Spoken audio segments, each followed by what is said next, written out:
Dog Works Radio is sponsored by Alaska Dog Works. Check out their website at alaskadogworks.com. You can support this podcast on patreon.com/firstpawmedia. Welcome to Dog Works Radio. If you're listening to this right now, you probably didn't take my advice about getting a puppy for Christmas. That's okay. We won't judge. So, it's Christmas morning and you walk up to your Christmas tree with your nice warm coffee. You see your Christmas gift that you've been begging for all year long. A puppy. This puppy is so cute and has a little red bow on its collar that just looking at it makes you melt. You rush over and pick up your new puppy, and this puppy loves to cuddle, has puppy breath, and is sweet as can be. This is the world's best puppy, and it can only get better from here. After the episode, I want you to ask yourself, what new ideas has this conversation sparked for you? Then share this episode with a family member or friends and discuss it together. As always, you can find me on Instagram at First Paw Media. And just remember, dog training is a big commitment and accountability is a huge part. You can do it. I believe in you.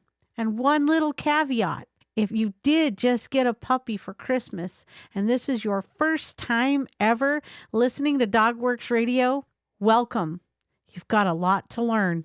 So before we dive into this episode, I need to ask you a favor.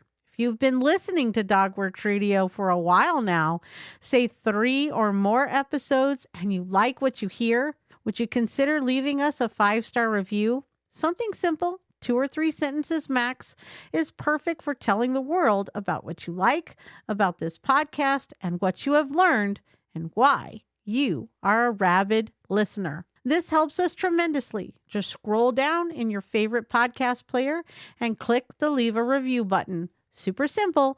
And thanks so much for tapping that subscribe button. This month, we've got listeners in 59 countries worldwide. So happy that you are tuning in. Let's say hello to our listeners in Kansas City, Baltimore, and Mobile, and our friends over in Iceland. All right, let's get ready to dive in. From First Paw Media, sponsored by Alaska Dog Works Professional Canine Training Center in Anchorage, Alaska. This is Dog Works Radio, committed to families and their dogs to build lifelong and fulfilling relationships. Visit our website at dogworksradio.com. Now here are your hosts, Robert and Michele Forto. It's Christmas morning and you have a new pup in the house. This puppy is so cute and has a little red bow on its collar that just looking at it melts your heart.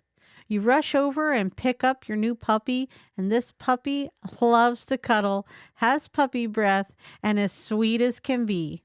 This is the world's best puppy, and it can only get better from here. Wait.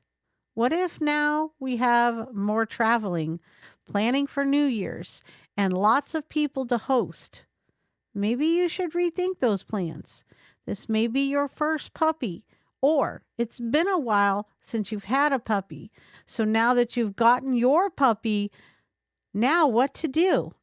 Here are some tips to start you and your puppy off on the right paw.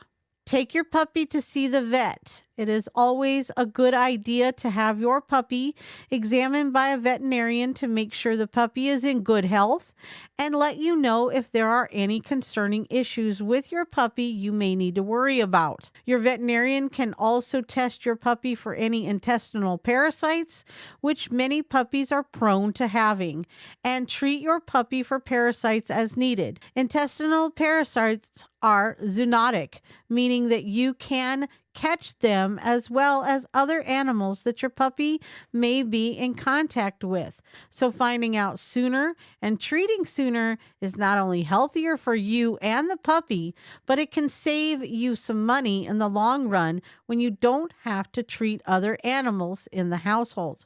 You also want to get your puppy on a vaccination schedule. Puppies need to have their immunity built up through booster shots. Parvovirus is a dangerous disease puppies are susceptible to, and boostering your puppy for this disease is critical and should not be taken lightly. Give your puppy time to adjust. It is a huge change for a puppy to go from being surrounded by its fellow litter mates and a handful of people to being in a new home with people it doesn't know and without its siblings it has known since birth. This is an overwhelming time, so if you met the puppy before you brought it home and it was bouncy and excited but is now shy and quiet, keep this in mind. Your puppy will need time to adjust and process this change, so do not force your puppy into coming out of its shell.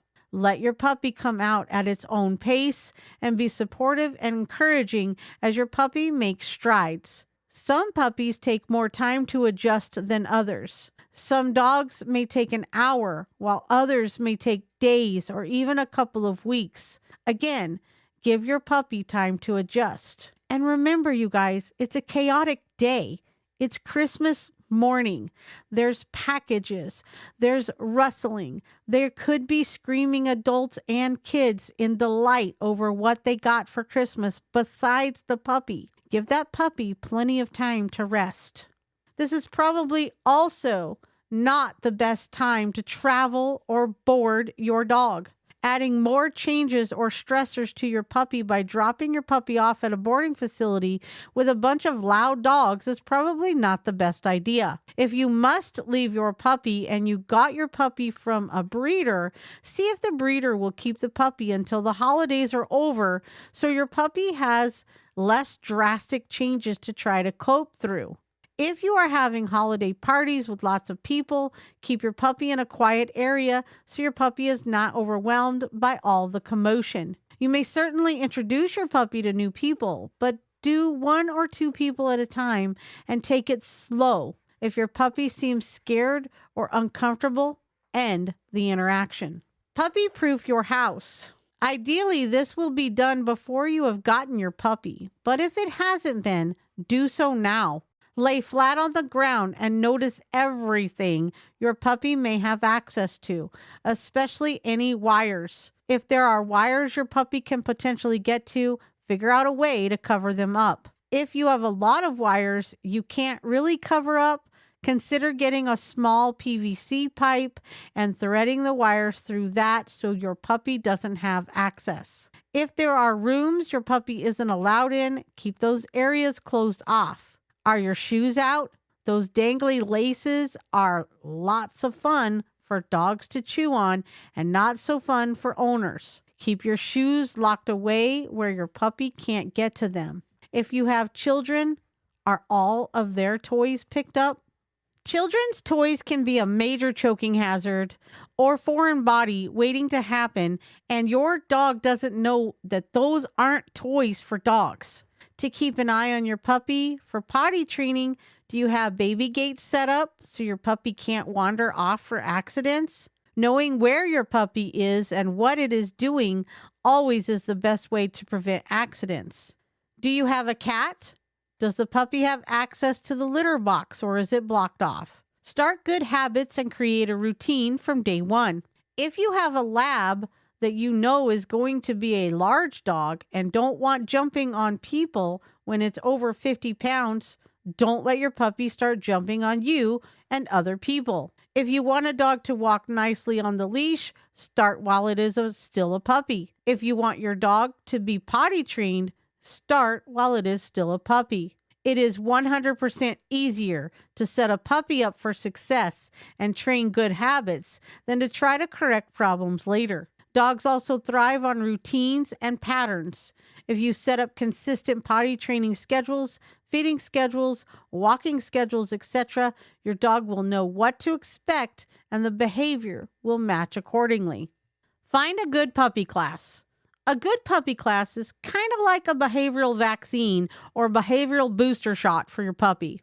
A bad puppy class is like directly exposing your puppy to an actual disease, like parvo, and hoping your puppy doesn't get sick. A puppy class should have socialization at the heart of its curriculum, as that is the most important thing for puppies.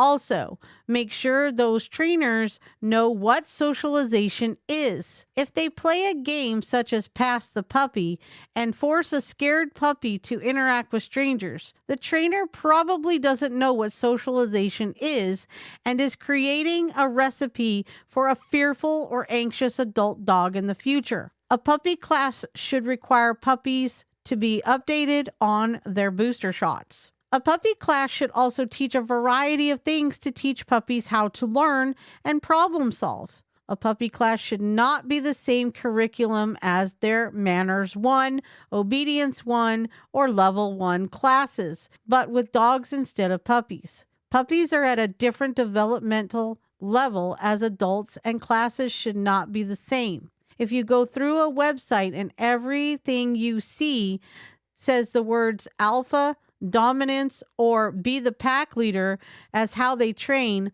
run away and do not turn back. Puppy classes are not meant to be the only class you ever take with your dog.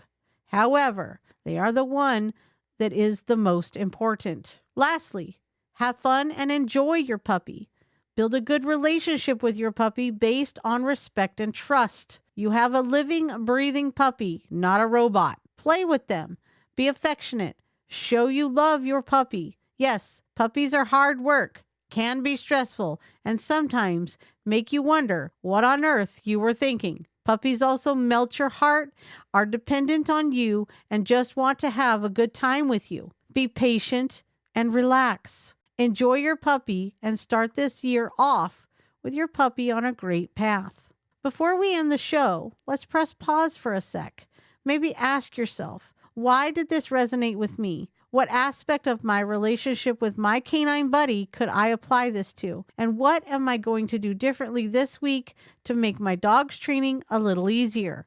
So take time to mull it over, talk it out with a family member or trusted friend, put some ideas down in your training journal, and then check back next week for our next episode. And as always, I look forward to hearing your thoughts on this episode. So reach out and find me on Twitter at First Paw Media, and let's spark a conversation. Until then, keep going. You are doing great. It's time to create the relationship with your dog that you always dreamed of. Thanks for listening to DogWorks Radio. Find the show notes for this episode and all others at alaskadogworks.com. And if you know someone in your life who needs help with their dog's training, be a hero and share our podcast with them. And we will see you next time. From First Paw Media, this is DogWorks Radio. We hope you enjoyed this podcast, and we invite you to subscribe in Apple Podcasts, Spotify, Stitcher, or wherever you get your podcasts. You'll find a link on the episode notes. You can tap or swipe on the episode cover art, and you'll see some offers from our sponsors.